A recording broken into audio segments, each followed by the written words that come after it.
1 Corinthians 12:27, now you are the body of Christ, and each one of you is part of it. Sa nakalipas po na ilang linggo, malinaw na po sa atin na ang simbahan ay hindi lamang ito isang gusali, kundi ito po ay tayo po ang simbahan na tinutukoy dito.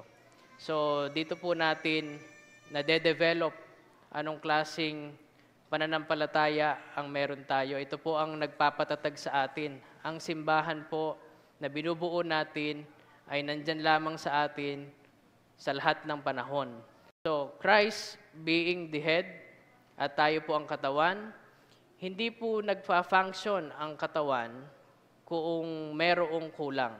Hindi po natin pwedeng sabihin na dahil siya ay sa kamay, hindi natin kailangan ng kamay. Hindi po tayo makakakilos kung hindi po kumpleto. Christ is the head of the body, and we are His hands, feet, eyes, and heart.